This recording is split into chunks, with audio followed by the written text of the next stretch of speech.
All right, ladies. Don't cancel me. Let's talk about it. So my wife and I, once a year, try to swap books. She'll read one of mine, and I'll read one of hers. The Fourth Wing was a book that I read last year for her, and then I did immediately follow it up with Iron Flame. Yeah. Full disclosure, I've not read Onyx Storm yet, and I'll tell you a little bit about why. So I'm going to start with the good. Things that I really liked about this series. I think that the setting is great. I think that the dragons are awesome. I thought that their personalities and dialogues were really fun to follow. They were well written, snarky, right? A bit cynical, just fun.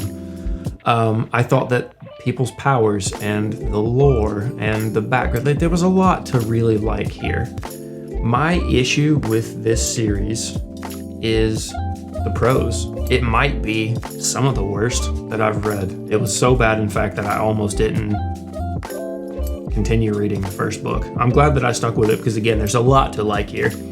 But you've got to get past some of the writing. And that was pretty tough. And I think it can be tough if you come from reading mainly traditional fantasy, which is where I come from as a reader.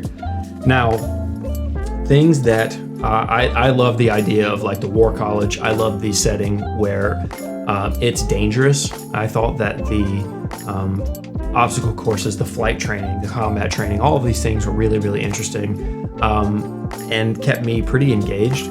Places where I really struggled were, as you might expect, I am a happily married he, him, his, right? And I couldn't identify with the angsty inner dialogues from Violet. I really struggled with that. Anytime that there was a mention, of Xaden's chiseled jaw or his rock hard abs,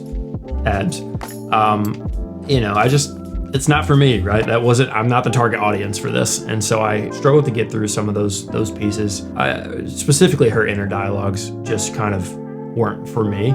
But anytime that it was showing character interactions or watching the characters kind of grow in their confidence and their powers over the two books that I did read, I did really enjoy it.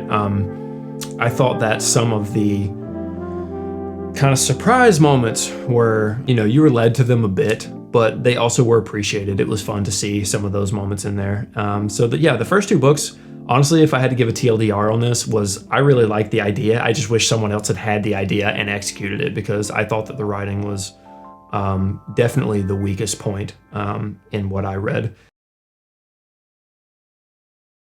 It's actually similar to how I feel about the Stormlight Archives, which I know a lot of Sanderson fans will kill me because Way of Kings is awesome. It's really good. But when you start to read other fantasy writers, you realize he's a great character moment writer. So he gives characters that you like really great moments. But the writing that kind of surrounds that stuff is not fantastic. And in the most recent book, it's maybe bad.